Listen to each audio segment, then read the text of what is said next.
This Friday, Jamie Lee Curtis and Lindsay Lohan are back to switch things up in Disney's Freakier Friday. Totally. Yes. It's an absolute riot. Woo! And the only movie that can be described as so much weirder than the last time.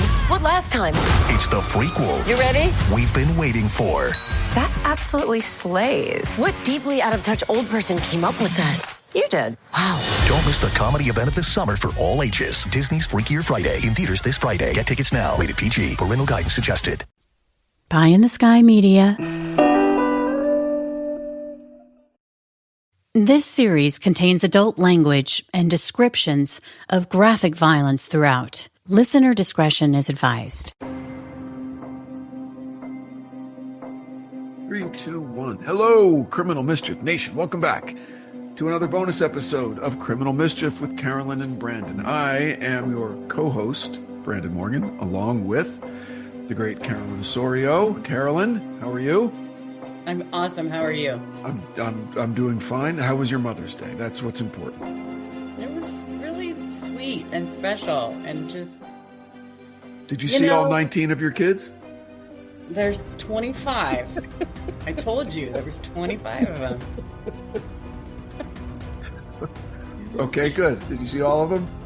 Well, one of them is in Guatemala. So I spent 2 hours and it was so great because like usually I kind of have this regimented schedule that I do. And so Sunday I didn't go jogging. I didn't do any of my stuff. And I just sat and talked to my daughter for like 2 hours. That's and great. She's the one in Guatemala. And it was just so... when your kids get older, they need you in different ways. They still need you, but it's a different kind of thing. And so it was just an awesome conversation, and it just, picked up speed from there. Good. How about? Did you guys have a good weekend? Yeah. We all went to the beach. The whole brood. My wife's sister and family live across the street from me, right? So we do things as a party of 8, kind of all the time with all the kids. And since the fires in January, a lot of the LA beaches are still kind of toxic, Oh. Yeah, and so it might be overblown, who knows? But so we drove a little further north. We got into Ventura County, about an hour north, and went to a beach up there, and it was awesome and perfect, beautiful day, and dolphins just past the breakers, and bright sun and clean water. It was great, and. So did you guys go swimming or boogie boarding, or do you just lay there? A little bit of everything. Yeah, a little bit of you Northwesterners. You don't know what to do at the beach? Yes, I know what to do. Our beaches are different. Okay. There was, there were some volleyball games going on. There were, yes, we were boogie boarding and we were skim boarding and we were swimming in the water and laying on the beach, and the girls, so there's of the 4 kids, 3 girls and 1 boy. So the girls were all like bikinis and looking for boys and stuff, and the boy was just like, Dad, do some good, sister being jerk, whatever. He's the youngest? He's the, no, Delilah, my youngest daughter's the youngest. He's the 3rd youngest. Okay. They had kids same year, but just 2 months ahead of both of ours. We were on they had a kid 2 months later, we would. So the sisters were pregnant at the same time. It was a really nice time in our lives. So it was great. We're just on the beach, and then, there was an In-N-Out burger right across the freeway. And so we, got food, and, I humped everything to the car and back. I was a good dad, a good father. I made it super easy for everybody and had a great time. Yeah. Well, I'm sure you like being busy work. I could picture you like not being a part of the fray and getting to kind of like, let me just. Yeah, and I get made fun of because of how I dress at the beach. I wear pants and a long sleeve shirt because I don't want to get sunburned. I have beach jeans that I wear. Sure, that's okay. You know what? You judging by my skin color, you can tell that I probably look exactly like you. Yeah. I wear shorts underneath my pants so I go in the water. But then, and guess who the only motherfucker who didn't come home sunburned? Me. Okay? Everybody else. My wife, what? And why did you laugh? My daughter's like, oh, where's the aloe? I'm like, come But on. wait a second, you guys live in California. How are you still getting burned? Yeah, because, I don't know. We're not, you get some, you're in the sun for too long without sunscreen, you're going to burn no matter how tan you are. Okay, wait a second. Yeah. Wait a second. There's no sunscreen involved in this story? The There's no daughters, there's all they no want to tent? do, they're checking the UV every day so they can tan. They're putting like Crisco on their bodies, Oh my right? gosh, this is like the 80s. Oh shit, right? It's terrible. Do you know how hard it was for someone in, like I was I had to put the QT on. You remember what that? Absolutely. Or like the zinc cream, it's like you're putting armor over your skin. No, the QT was like the self-tanning, like where you turned orange, but I thought that I was tan because I was like freckles. That's like what And every high school bodybuilder in New Jersey looks like. And they think they're the hottest things in the world, right? And they're these well, orange it was kids. the first time I was ever tan in my life, so I will have to say I was kind of sporting that, thinking I was really cool. Wow. So great Mother's Day. I'm glad you had a great day as well. Thank you for the nice texts. And it was cool being in contact with you a little bit during the day. So I'm glad you had a good day. Yeah, exactly. Thank you. Thank you. Yes. Well, let's So get to it. you tricked me again. You tricked me again with a two-part, and you laugh. Okay. I was ready for it to end. And You then were ready. with 30 seconds left, I'm like, damn it, this is a two-parter. And I got tricked. I got totally tricked That by it. actually gives me quite a bit of pleasure. Yeah, I'm sure it Thank does. you. I'm sure it does. So, Mm. interesting. So you painted a very vivid picture for me anyway, because where I grew up, um, in a very rural area, really close to the city, but still really rural. It's all watershed, right? It's all, you can't build on something like 70% of the land because of all the waterways that feed the city of Newark. Okay. So, but there was a lot of industry back then, turn of the century, all through the early 1900s, especially for like concrete and aggregate and sand. There were just a lot of ancient like sand beds and everything. So there were a lot of sand pits there. All right. Mhm. That just became kind of public land, I guess. Okay. So a couple areas in my hometown, there were these big couple 100-acre areas of just nothing, just old roads and sand pits that kids on motorcycles had built into berms and stuff. And you could just go there and do whatever you wanted, right? You could build forts, you could bury shit, right? You could do whatever. And so that's what I'm like, these kids, I know, and they're in Pennsylvania. I mean, that's basically, it's all the same woods up there, okay, where I grew up in Jersey. So I'm like, I know exactly what these kids were doing. They were just in the woods, fucking around, like nothing else to do, okay? And they saw something that stood out to them an area of woods that they probably knew like intimately, you know, Absolutely. like Yeah. the woods in the backyard of my house and the paths through the swamp. Like I could draw a map of it for you right now and know every step and every route and every rock along the way. And so these kids, they probably knew that area and they knew that berm and they for their whole lives. And like, that's new, that's different, you know? And, That's, yeah, it's funny because I grew up in the woods a lot. My yeah, dad had like 10 acres, and I naturally, I love to hike and all that. But like, I feel like bad for kids nowadays that don't have that, where you just go back there and you just do whatever you know, frog hunting, like all that kind of stuff for like no reason, just like because there's nothing else to do. there's nothing else to do. Here's a Yeah. toy. It's called stick. Dig a hole. You can break There's it. Now that you have two there's sticks. you know what that there's a famous George Carlin, the Oh, yeah. comedian. Oh, yes. Yes. Legend. Yes, Yeah, legend. yeah. And he has the funniest skit about that. And it's so true, about just getting out into nature, seeing a pile of rocks, and you're like, that doesn't look right. Yeah. you know, and and just being curious to go over there and just mess with it, you know? Yeah, or just to see like this looks like this isn't a naturally occurring thing. A human was here Yeah, yeah, influencing the landscape. yeah. Let's figure it out. What's more basic to the human condition than that. There was another human here. Let's see if we can identify them or But what. and then to think there could be a body there. Yeah, Let's and going through that with your best friend, like yeah, how powerful that is. Like you're in it together yeah, and you're like out there and you're like scared, but you're also so yeah. curious.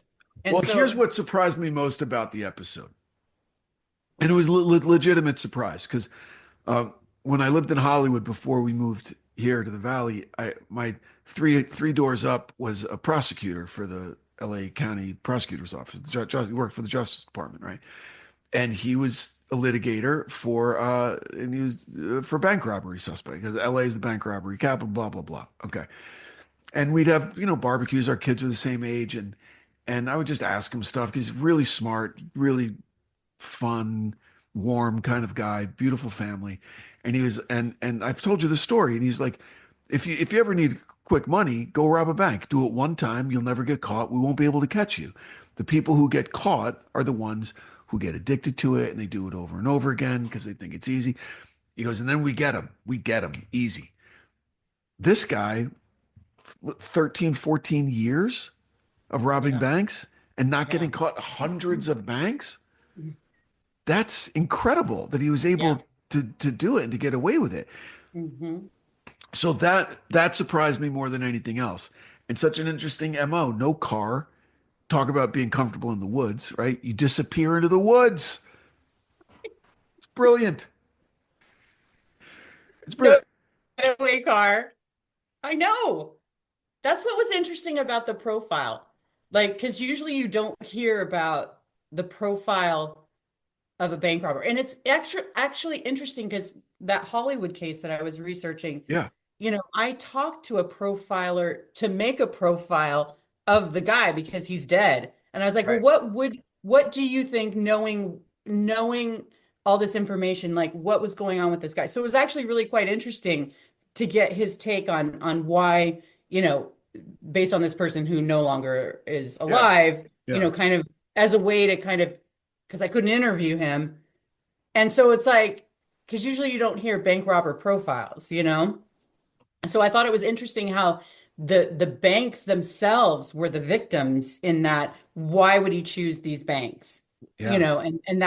And that giving clues as to who this person is, trying to find this needle in like 100 million, haystacks. How do you find this person? And the profile was what? Like military, like karate, like what else was in like what was in the It was profile? like it was like fascination with guns, white, Educated. highly Yeah, educated, yeah, all these math and statistics books and like, yeah.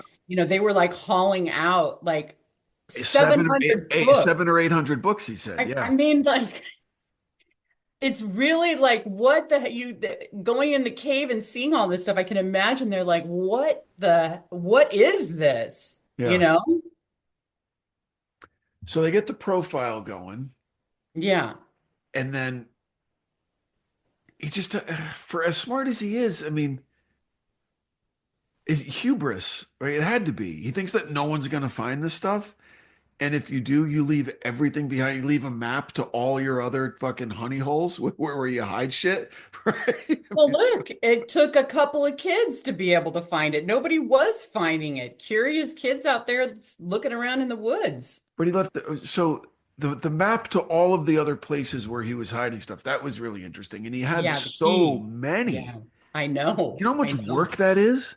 I To have know. 70 like bunkers where Yeah. you're hiding stuff. He's like Jason Bourne, I right? mean, Like where well, Jason like Bourne that has a is lockbox with all the passports in it, right? yeah, Yeah, exactly. So it's like on the one hand, he's really smart, but like why? But it makes sense. You wouldn't want to have this stuff at your house. You wouldn't want to have any of of this stuff course. connected to you. Of course. Yeah, So absolutely. but he had to have all these guns. I don't keep Twinkies in the house. My wife will yell at me. I have a bunker for my Twinkies and like junk food.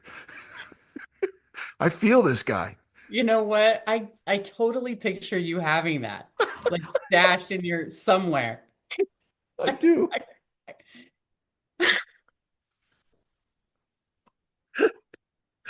I totally You got did. your licorice. I, Look, Uh, guilty, whatever. It's fine. I Fine. so If I get caught, I say, we, I don't want the kids to see it. It's not because I'm ashamed. I just don't want the kids to eat that stuff. you know what? It's like we could do a profile on you. You can totally. You're tuned into Auto Intelligence, live from Auto Trader, where data, tools, and your preferences sync to make your car shopping smooth. They're searching inventory. Oh, yeah. They find what you need. They're gonna find They it. can make a budget for your wallet to help you succeed. Pricing's precise and true. So true. It's smarter car shopping. Ooh. Just for you. Oh, it's just for you. Ooh. Find your next ride at autotrader.com. Powered by Auto Intelligence. I mean, he had to have these items. Right. He had to have them. And not only did he want to have like 20 guns, but he wanted to have like hundreds of guns, in these different Why though? stashes. See, that's what's weird. No, I know. And the Uzi, like, what do you need an Uzi He never for? fired a shot at a bank robbery. Was he just had he just fetishized guns? Like, is he a collector? Can't Well, have those in the house? We don't know. I mean, you got to wait for part two. Wow. Okay. Part two. Good to know. Good to know. And do you get into how he chose his targets more in episode two? Yeah, but I mean, I think that we know in episode one, I think it was laid out. He chose the targets because they were close to the woods, so Close he to the could woods. disappear. Okay. He's obviously, um, choosing them. Another thing too is the no getaway car means he doesn't have to, there's nothing tied to him. No, nothing. He doesn't have to steal a car and then, Right. oh, I saw this guy steal, So does he all just of like that is- park? I mean, what does he like park down the street and then run to his car later, or just? No, there's no car involved. He's going in the woods and he But is, look how big of the area it is. Like, does he well, hitchhike? Does he parachute in? you're gonna have to wait. Like to go from the Poconos to South Philly, right? That's a long distance, you know. So he had to travel there somehow. I mean, I'm sure he had something going on somewhere, but Right. like you could get into woods and then go and find a bus line, somewhere, Sure, depending yeah, on where yeah. you went into the woods. Like there Right, are, absolutely. that's why he had all those maps. Yeah. He's thinking everything through. He's not just going into the woods and like, I'm going to be in the woods. He's got an exit strategy. He's going in the woods and he knows exactly where he's going. You know what would have been even smarter? What? Instead of having these bunkers dug out in public where a kid could stumble across it, why didn't he just splurge and get some safety deposit boxes You know what? I thought that too. in banks? I The thought that irony, the beautiful irony, right? there, I thought of that too, but it's like he had so much stuff stashed in there, Yeah. and those boxes are really small.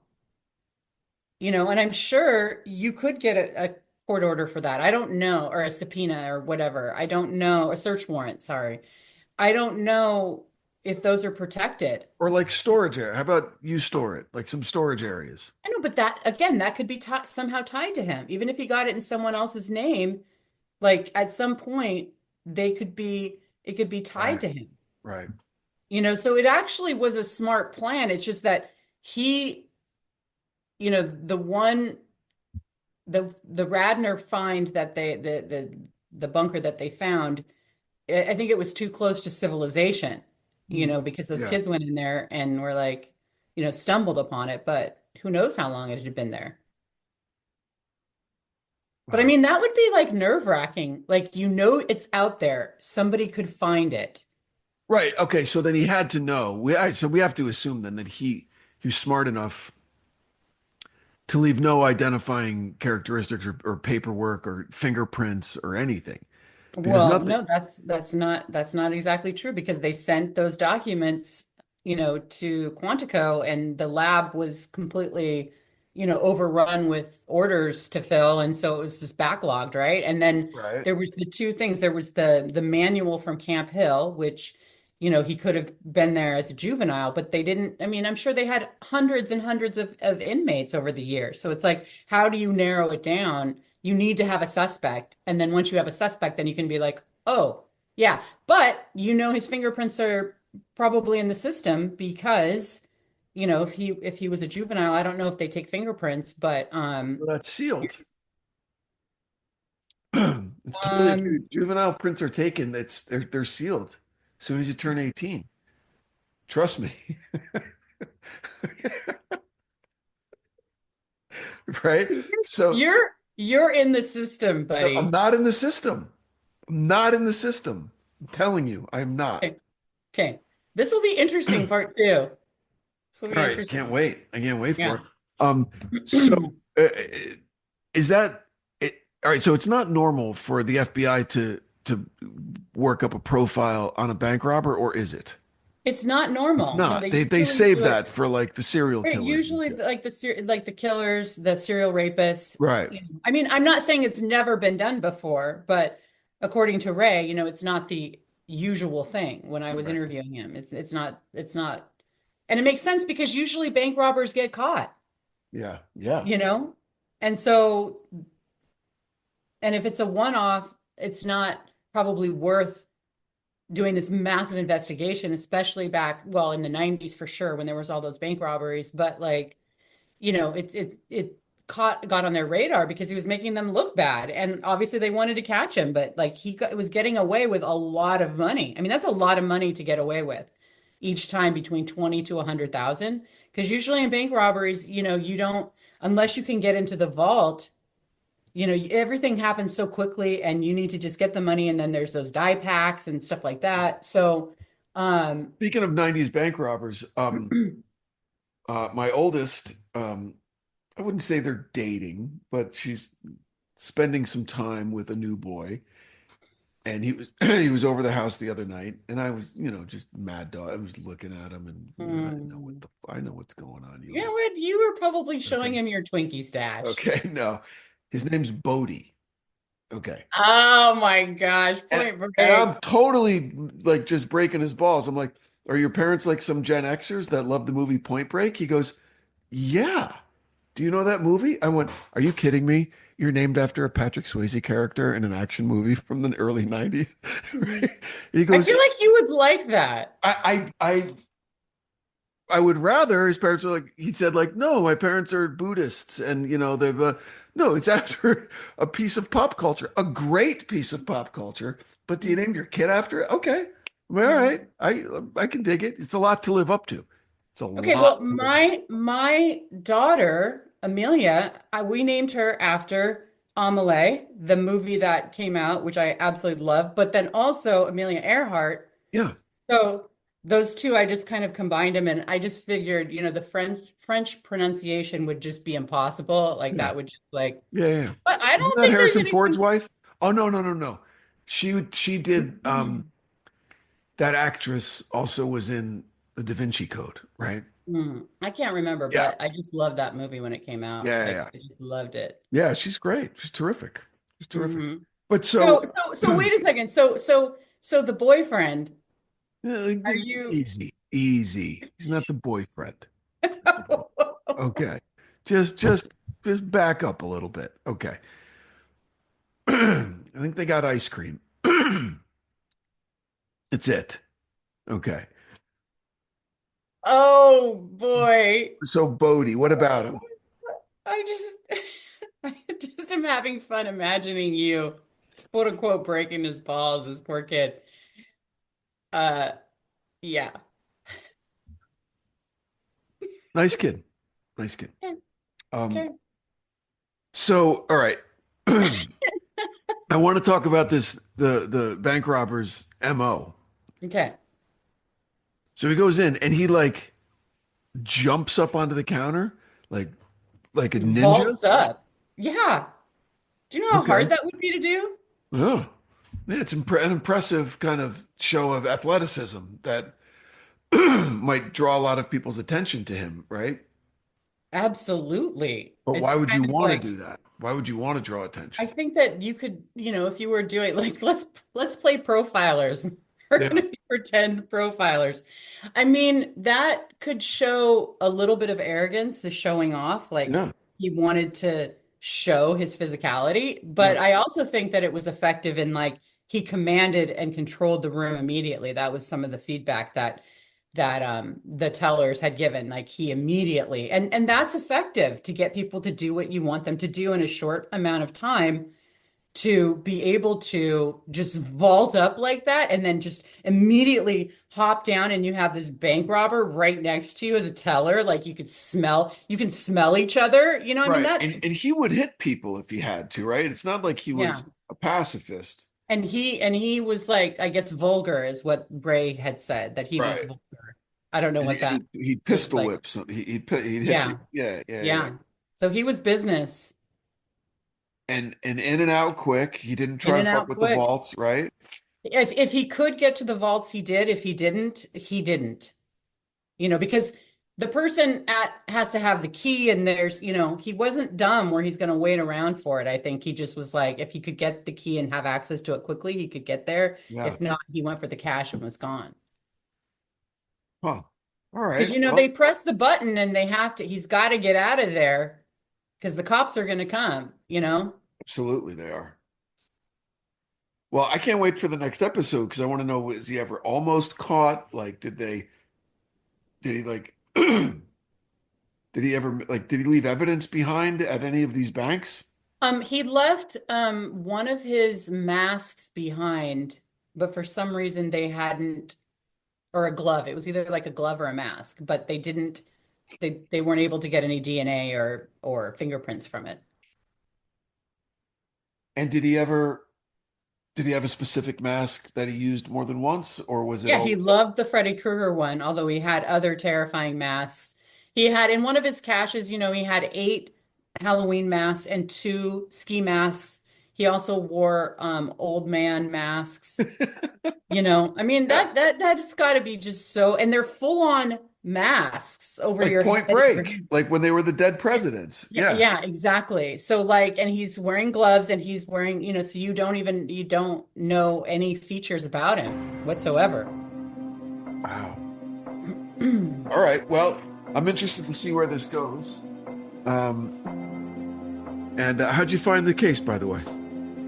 Well, he is the co-host with Fitz. Oh, And okay. I was interviewing both of them, and they both had different cases, and so it was like, yeah, let's do this 30-year bank robbery. So, let's do And it. at this point in the story, how many banks had he hit successfully? Like 27 that they knew of, that they could, because that was part of what they did too. They went back and they said, hey, now that we know what his MO is, banks by the woods, mask, Halloween mask, like Yeah. let's open this up. Because they were just looking in Pennsylvania. They were just thinking, oh, this guy is in Pennsylvania. And then that's how they started adding, so many more, because based on the MO. And I thought it was interesting how it's like, to me, when he has this meeting, and it's like, it's so obvious that it's this guy. I mean, it's got every single I thing. know that was the other thing. People were kind of playing dumb a little bit. I mean, they were playing real. I mean, it's Yeah. just, it always is. I guess that's my thing. If I have anything that I have to be careful and mindful about in my life, it is bureaucrats. Yeah. Because it just drives me crazy. And, it's like a room full of people. He's got all this evidence, these other caches. He's got, the banks, 160 of them, some of which have been hit by this guy. I mean, it's a Friday night bank robber. Yeah, of course. Who else is it? Of course. It's ridiculous. All right. Well, hey, great job on this. Thank Love you. the storytelling. I'm looking forward to next week. Okay. Nation, if you like the episode, please consider sharing it with some other people who you think might like it as well. Appreciate you going over to Apple or Spotify, rate and review the show, leave us a review.